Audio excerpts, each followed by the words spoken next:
জাহিন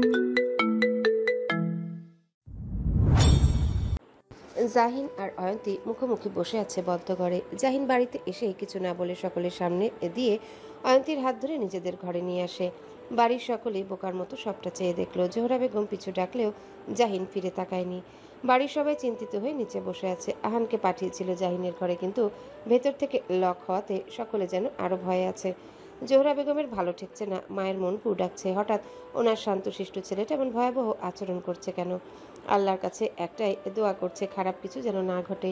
অয়ন্তী বেডের এক কোণে আর জাহিন সোফায় বসে আছে।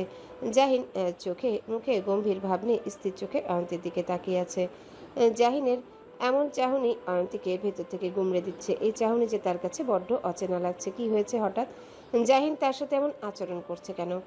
জাহিন দীর্ঘ নিঃশ্বাস ছেড়ে নিচের দিকে একবার দৃষ্টি ফেলে পুনরায় অয়ন্তীর দিকে দৃষ্টি নিবদ্ধ করে শান্ত গলায় বলল, তোমার কিছু বলার থাকলে আমাকে বলে দাও অয়ন্তী।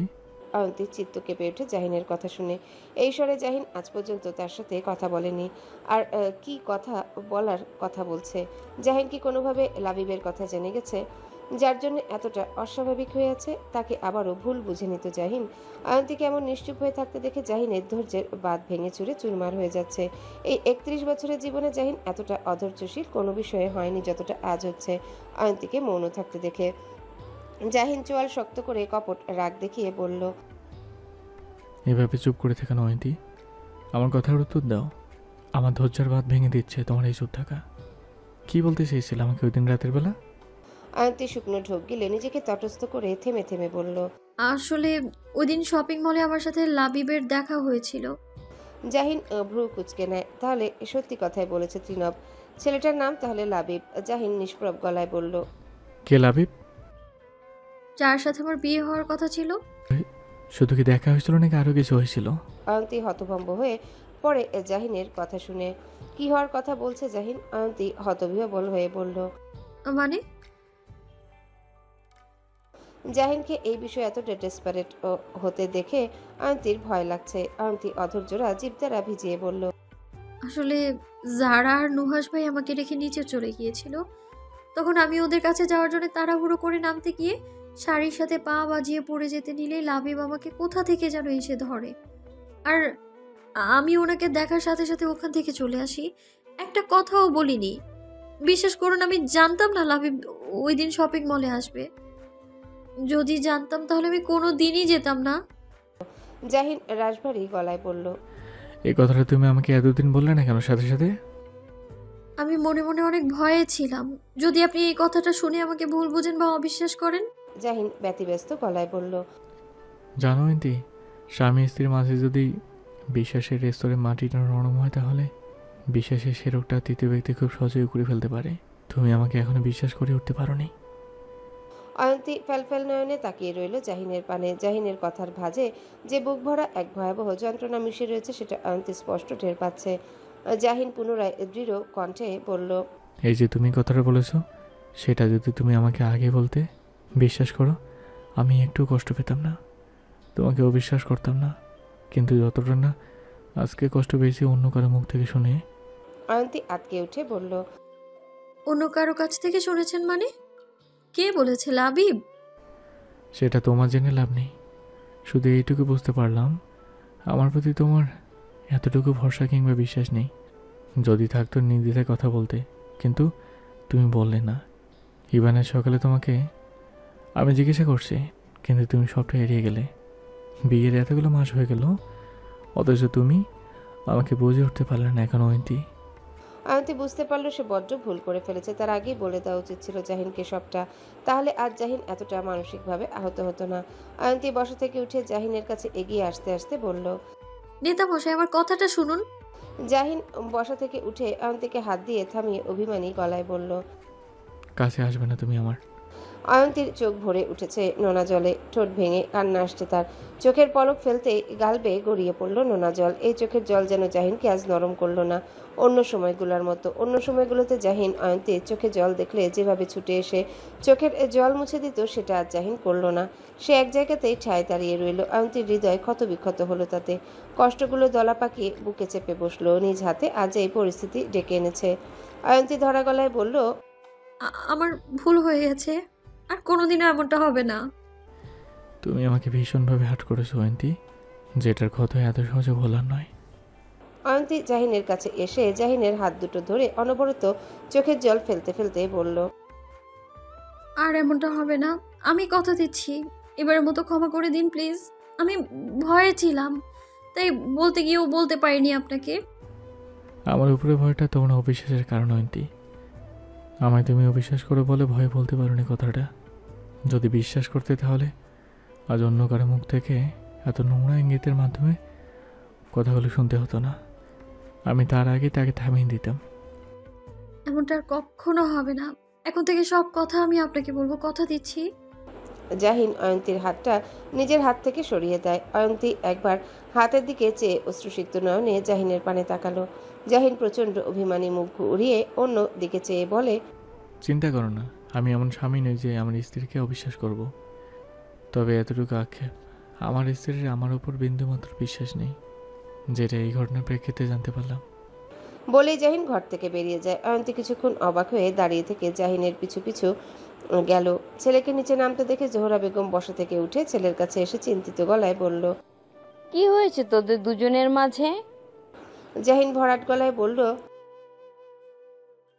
বলেই সদর দরজার দিকে অগ্রসর হলো। অয়ন্তী দ্রুত পায়ে সিঁড়ি দিয়ে নেতামশাই নেতামশাই বলে নামছে।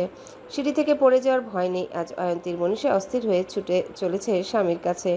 বাড়ির সবাই জাহিন আর অয়ন্তীর মান অভিমানগুলো অবাক চোখে দেখছে। অয়ন্তী সদর দরজা পেরিয়ে বাইরে আসলো। ততক্ষণে জাহিন গাড়ি স্টার্ট দিয়ে ফেলেছে, গাড়ি চলতে শুরু করলো। অয়ন্তী গাড়ির পিছু নিতে গিয়েও নিল না। ততক্ষণে গাড়ি যে তার নৈকট্যের বাইরে চলে গেছে।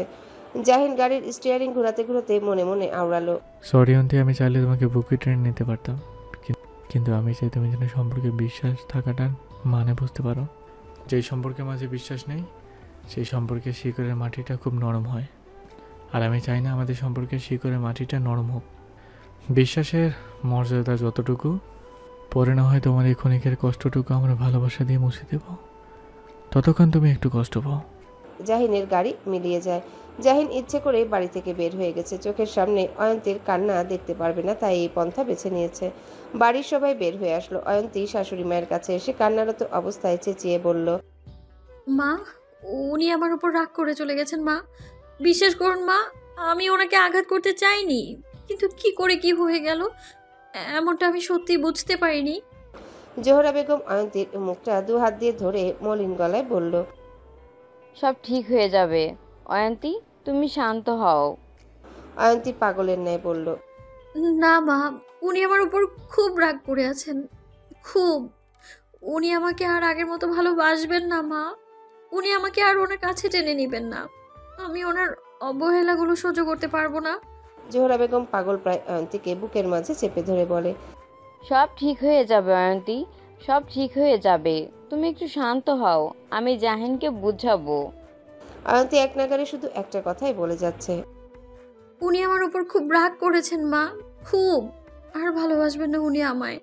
বাড়ির সবাই অয়ন্তীকে বুঝাতে ব্যস্ত হয়ে পড়েছে। জাহিনকে একের পর এক কল করা হচ্ছে, কিন্তু একটা কলও ধরলো না। হঠাৎ দুজনের মাঝে কি নিয়ে ভুল বুঝাবুঝি হলো বুঝতে পারছে না কেউ। অয়ন্তীকে প্রশ্ন করলে অয়ন্তী কোনো উত্তর দেয় না। নুহাসকে কল করা হলে ও বলে এই বিষয়েও কিচ্ছু জানে না। নুহাস ইচ্ছে করে এই কথাটা বলেছে যাতে করে বাড়ির কেউ আবার বিষয়টা অন্যভাবে না নেয়। যেহেতু অয়ন্তী জাহিন কিচ্ছু বলছে না কাউকে, অয়ন্তী কান্না করতে করতে একসময় ক্লান্ত হয়ে ঘুমে ঢলে পড়ে। জোহরা বেগম অয়ন্তীর চোখের কোণে জমে থাকা পানিটা মুছে দিয়ে গায়ে কম্বল টেনে দিয়ে একে একে সবাই রুম থেকে বের হয়। জোহরা বেগম সবার উদ্দেশ্যে বলে, ও ঘুমাক, আর জাহিন আসুক, তারপর ওর সাথে কথা হবে। কি হয়েছে দুজনের মাঝে যে মেয়েটা এভাবে পাগলের মতো কান্না করলো? জাহিন আসলো রাত 10:30টার দিকে। কলিং বেল বাজার সাথে সাথে বাড়ির কাজের লোক দরজা খুলে দিল। জাহিন ভেতরে ঢুকে মাকে সোফায় বসে থাকতে দেখেও না দেখার ভান করে কিছু না বলে চলে যেতে নিবে, তখনই জোহরা বেগম গুরুগম্ভীর গলায় বললেন, দাঁড়া। জাহিন দাঁড়িয়ে পড়ে। জোহরা বেগম ছেলের মুখোমুখি হয়ে বলল, কি হয়েছে তোদের মাঝে যে মেয়েটা এভাবে পাগলের মতো কান্না করলো? জাহিন ঠান্ডা গলায় বলল, কিছু হয়নি মা।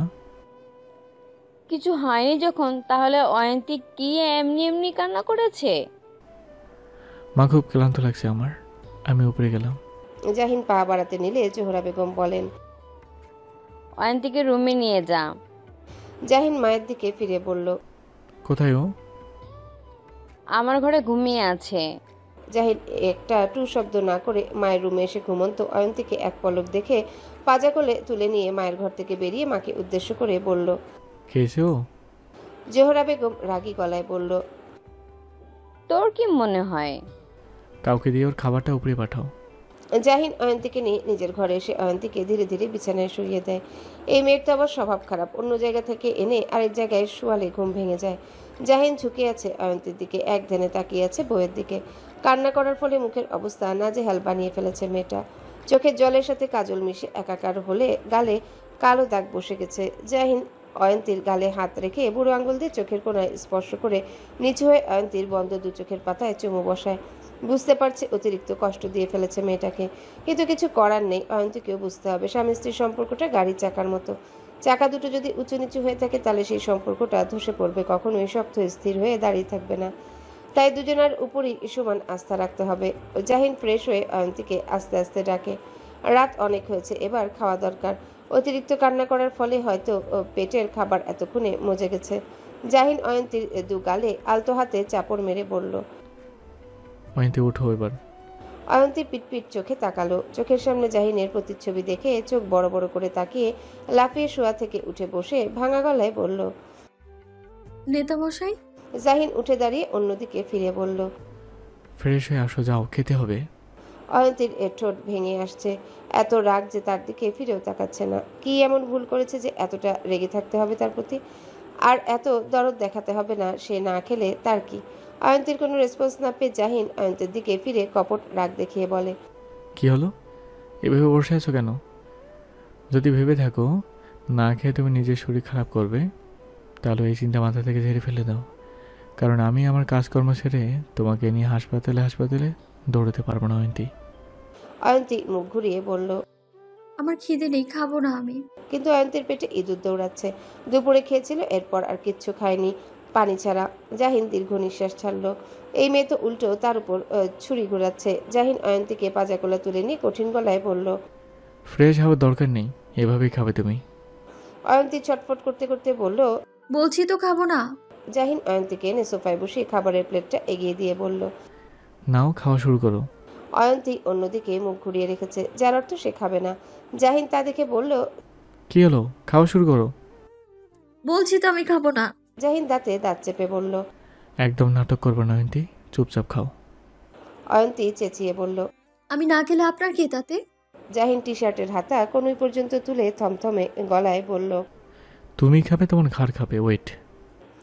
জাহিন নিজেই ভাত মাখিয়ে বা হাত দিয়ে অয়ন্তীর মুখ চেপে ধরে জোর করে এক লোকমা খাবার খাইয়ে দেয় অয়ন্তীকে। এরপর অয়ন্তী আর একটু টু শব্দ করলো না, চুপচাপ জাহিনের হাতে খেয়ে নিল। অয়ন্তী জাহিনকে জিজ্ঞাসা করলো জাহিন খেয়েছে কিনা, কিন্তু জাহিন উত্তর দিল না। জাহিন তো জোর করে তাকে খাইয়ে দিয়েছে, এবার কি জাহিনকে তার সাথে কথা বলানোর জন্য সারাশি দিয়ে জাহিনের মুখ খুলতে হবে? জাহিন আর অয়ন্তী শুয়ে আছে, তাদের মাঝে এক হাত দূরত্ব। জাহিন পাশ ফিরে শুয়ে আছে। অয়ন্তী বারবার জাহিনের দিকে তাকাচ্ছে, যদি একবার তার দিকে ফিরে এই আশায়। কিন্তু আফসোস, জাহিন একটাবারের জন্য ফিরল না। অয়ন্তীর বুক ভার হয়ে আসছে। এত অভিমান, এত রাগ। মানছে সে একটা ভুল করে ফেলেছে, তা বলে এভাবে মুখ ঘুরিয়ে থাকবে? অয়ন্তীর চোখের কোণা ভিজে উঠেছে, বেরিয়ে আসলো দীর্ঘ নিঃশ্বাস। কান্না করতেও পারছে না প্রাণ খুলে। অয়ন্তীর নাক টানার শব্দ শুনে জাহিন চোখ মেলে তাকায়। বুঝতে পারলো অয়ন্তী নিঃশব্দে কান্না করছে। মেয়েটাকে এবার থামানো দরকার, অনেক কান্না করেছে আন্না। জাহিন অয়ন্তীর দিকে ফিরে নরম গলায় বলল। কি হয়েছে? এভাবে কান্না করছো কেন না ঘুমিয়ে? অয়ন্তী আর নিজেকে ধরে রাখতে পারল না, চোখের উপরে হাত রেখে হাউমাউ করে কেঁদে উঠল। জাহিন তৎক্ষণাৎ অয়ন্তীর ছোট্ট দেহটা টেনে এনে নিজের বুকে ফেলে জড়িয়ে ধরে মাথায় হাত বুলাতে বুলাতে কোমল কণ্ঠে বলল। আরে হয়েছে তো, আর কান্না করতে হবে না, অনেক কান্না করেছো, এবার থামো। অয়ন্তী কাঁদতে কাঁদতে বলল। আপনি আমার উপরে খুব রেগে আছেন, তাই না? কে বলেছে আমি রেগে আছি তোমার উপরে? আপনার ব্যবহারই বলে দিচ্ছে। অয়ন্তী কাঁদতে কাঁদতে বলল। জাহিন অয়ন্তীকে নিজের বুক থেকে সরিয়ে বেডে শুইয়ে দিয়ে অল্প ঝুঁকে অয়ন্তীর কপালে চুমু এঁকে দিয়ে বলল। তা আমার এই ব্যবহারটা কি বলেছে এখন? বুঝেছি। আর সত্যি আমার উপর রেগে নেই তো আপনি? রেগেছিলাম, কিন্তু পারলাম না। স্বামীদের বেশি রেগে থাকতে নেই, বউয়ের উপরে, তাতে মহব্বত কমে যায়। অয়ন্তী জাহিনকে নিজের উপর থেকে সরিয়ে বসে মলিন গলায় বলল। আপনি একজন বাজে স্বামী যে শুধু বউকে কষ্ট দেয়। জাহিন নৈশব্দে হেসে অয়ন্তীর কোমর জড়িয়ে ধরে নিজের কোলে এনে বসে মিহিস্বরে বলল, শুধু কষ্ট দেওয়াটা চোখে পড়লো, ভালোবাসাটা চোখে পড়লো না। গেলাম কোথায়?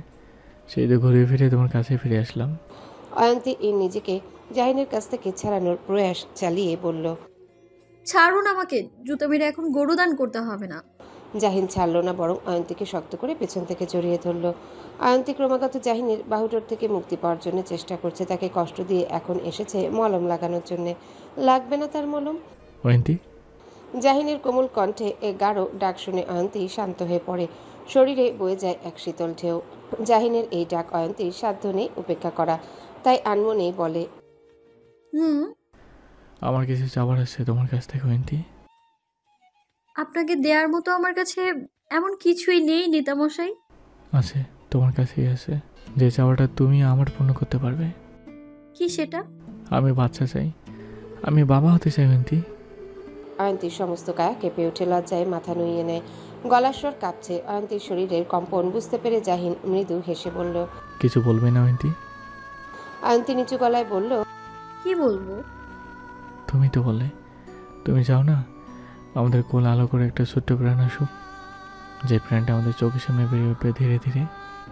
অয়ন্তী নিচু গলায় বলল, চাই। তাহলে চলো একটা ছোট্ট প্রাণ তোমার দেহে আনার ব্যবস্থা করি।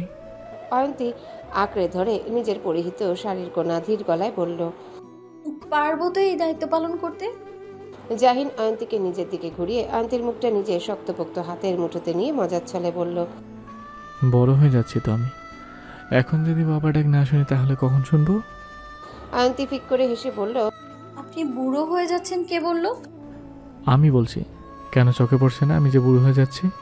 অয়ন্তী জাহিনের মাথার চুলগুলো এলোমেলো করে দিয়ে বলল, একদমই না, আপনি আমার চোখে একজন সুদর্শন পুরুষ মানুষ। জাহিন অয়ন্তীর নাকের সাথে নাক ছুঁয়ে মোহনীয় গলায় বলল, তাহলে তোমার দেখা এই সুদর্শন পুরুষটির ইচ্ছাটা পূরণ করো। বলেই জাহিন অয়ন্তীকে বেডে শুইয়ে দেয়। অয়ন্তী খামচে ধরল জাহিনের টি শার্ট। জাহিন অয়ন্তীর কপালে সশব্দে গভীর এক চুম্বন বসায়, পরপর চোখের পাতায় দুগালে চিবুকে।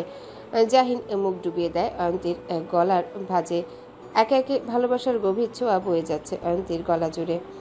জাহিনের খোঁচা খোঁচা দাড়ি অয়ন্তীর নরম দেহে স্পর্শ করলো। অয়ন্তী মৃদু আওয়াজ করলো। মুখ তুলে তাকায় জাহিন। চোখে ভেসে ওঠে প্রিয়তমার রক্তিম মুখখানা। জাহিন মুচকে এসে এগিয়ে যায় অয়ন্তীর অধৈর্যরার দিকে। অয়ন্তীর এক হাত জাহিনের পিঠে, আরেক হাত দিয়ে জাহিনের চুল খামচে ধরল। সময়ের পাল্লার সাথে জাহিনের অবাধ্য হাতের বিচরণ বইতে শুরু করলো নিজের একান্ত প্রিয় নারীটির দেহে। নারীটিও তার প্রিয় মানুষটির গভীর পুরুষালী আদরে ভরা হাতের পরশ পেয়ে ক্ষণে ক্ষণে নিজের সমস্ত কায়া কেঁপে উঠছে। দুটো মানব মানবী এক মাদকতায় ভরা জোয়ারে ভেসে চলছে রাতের গভীর মাত্রায়। নতুন দিনের সূচনা। ক্যালেন্ডারের পাতায় চলছে ডিসেম্বর মাসের শেষ সপ্তাহ। ঘড়ির কাঁটা 7:30 ঘরে। সূর্যের দেখা মেলেনি এখনো। চারিপাশ ঢেকে আছে ঘন কুয়াশায়। পাখিরা এই ঠান্ডায় নিজ নিজ থেকে বের হয়নি এখনো, কিন্তু মানুষজন তার জীবিকা নির্বাহের জন্য বের হয়েছে কনকনে ঠান্ডার মাঝে। বাইরে মানুষের কোলাহলের শব্দ কানে এসে পৌঁছাতে জাহিনের ঘুমের মাত্রা পাতলা হয়ে আসছে। ঘুমের মাঝে বুকের বাম পাঁজরের স্থানটা ভারী অনুভব করলো। বা হাতটা চাইলেও নাড়াতে পারছে না, পুরো অবশ হয়ে গেছে। যার দরুন জাহিন শক্ত করে হাত মুষ্টিবদ্ধ করে নেয়। জাহিন আধা বোঝা অবস্থায় চোখ মেলে তাকিয়ে নিজের বুকের উপরে তাকায়। অয়ন্তী তার বুকে মাথা রেখে গভীর ঘুমে ঘুমিয়ে আছে। জাহিন তা দেখে পুনরায় চোখ বন্ধ করে এবার পুরোপুরিভাবে চোখ মেলে ঘুমন্ত অয়ন্তীর দিকে তাকায়। বেঘরে ঘুমাচ্ছে মেয়েটা। অয়ন্তীর ভারী উত্তপ্ত নিঃশ্বাস জাহিনের গলার কাছটায় আছড়ে পড়ছে। রাতে দুজনার একান্ত মিষ্টি মুহূর্তগুলো মনে পড়তেই জাহিনের ঠোঁটের কোণে হাসি ফুটে ওঠে। ভেবেছিল নিজের হৃদয়ের গহীনে কাউকে স্থান দিবে না, কিন্তু উপরওয়ালা যে ওর জন্যে অন্য কিছু ভেবে রেখেছিল সেটা কে জানতো। এই মেয়েটা যদি তার জীবন থেকে চলে যায় তাহলে সত্যিই সে পাগল হয়ে যাবে। আপন মানুষকে হারানোর যন্ত্রণা জাহিন 5 বছর ধরে সয়ে আসছে। এখন যদি এই যন্ত্রণা আবারও তাজা হয়ে ওঠে তাহলে সেটা সইতে পারবে কিনা সন্দেহ আছে।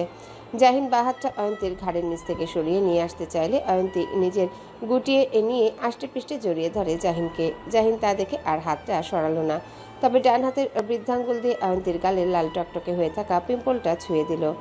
অয়ন্তী ভ্রু কুচকে নেয়। জাহিন অয়ন্তীর ভ্রু কুচকানোকে বড্ড উপভোগ করলো। পুনরায় জাহিন অয়ন্তীর নাকে ঠোঁটে আলতো করে ছুঁয়ে দেয়। তাতে অয়ন্তীর ঘুমে ব্যাঘাত ঘটল। পিটপিট চোখে অয়ন্তী তাকালো। ভেসে উঠল জাহিনের হাসজ্জ্বল মুখখানা।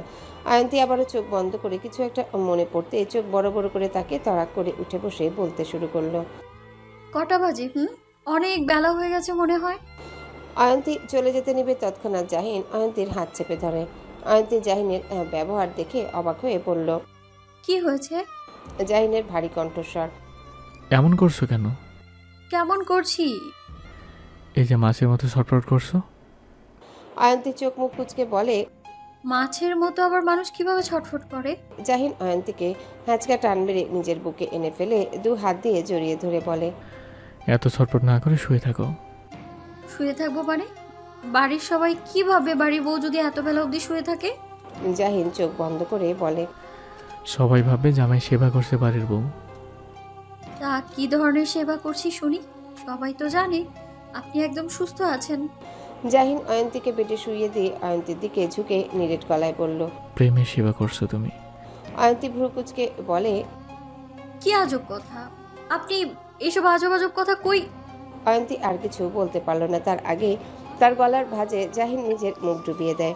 অয়ন্তী প্রথম দিকে আবেশে চোখ বন্ধ করে জাহিনের উষ্ণ নরম ছোঁয়াগুলো অনুভব করলেও পরক্ষণে চোখ মেলে তাকিয়ে জাহিনের কাঁধে হালকা চাপড় মেরে শক্ত কণ্ঠে বলে। নেতামশাই, এবার কিন্তু বাড়াবাড়ি হচ্ছে। সরুন আপনি। সারা রাত জ্বালিয়ে মেরেছেন, এখন আবার সকালে শুরু হয়ে গেছে। কিছু প্রেম ভালোবাসা নিজের কাছে জমা রাখুন ভবিষ্যতের জন্য। জাহিন অয়ন্তীর কানের লতিতে চুমু এঁকে দিয়ে বলে। তোমার জন্য আমার হৃদয়ের ভান্ডারে জমিয়ে রাখা ভালোবাসাগুলো এত সহজে ফুরাবে না অয়ন্তী। অয়ন্তী মুচকি হাসলো। মানুষটা সত্যি দিনকে দিন পাগল হয়ে যাচ্ছে। অয়ন্তী কৌতুকের ন্যায় বলল। আপনাকে কিন্তু সবাই পরে রাজনীতিবিদ নয় বউ পাগল বলবে। বলবে তাদের মুখ তো আর ধরে রাখতে পারবো না আমি। আর বউকে যদি ভালোবাসলে আমাকে বউ পাগল বলে, ঠিক আছে বলুক, তাতে আমার কিচ্ছু যায় আসে না। ঠিক আছে হয়েছে, এবার উঠুন। জাহিন মুখ তুলে অয়ন্তীর ঠোঁটে ছোট করে চুমু এঁকে দিয়ে শান্ত গলায় বলল। ভালোবাসি, ভীষণ রকমের ভালোবাসি। অয়ন্তী মৃদু হেসে জাহিনের গালে হাত রেখে জবাব দেয়। ভালোবাসি নেতামশাই, খুব ভালোবাসি আমি আপনাকে। জাহিন অয়ন্তীর হাতটা নিজের গাল থেকে সরিয়ে এনে অয়ন্তীর হাতের পাতায় চুমু বসায়। দুজনে আরো কিছুক্ষণ ভালোবাসার খুনসুটিতে মেতে থাকলো। জাহিন আর দেরি না করে উঠে পড়ে তার 9টার ভেতরে নির্বাচন অফিসে পৌঁছাতে হবে। নির্বাচন অফিসে ত্রিনভের সাথে জাহিন মুখোমুখি হয়েছে। ত্রিনভের চোখ মুখ কেমন রহস্যময় লাগছে। ত্রিনভ জাহিনের দিকে 2 কদম এগিয়ে এসে বাঁকা হেসে বলল।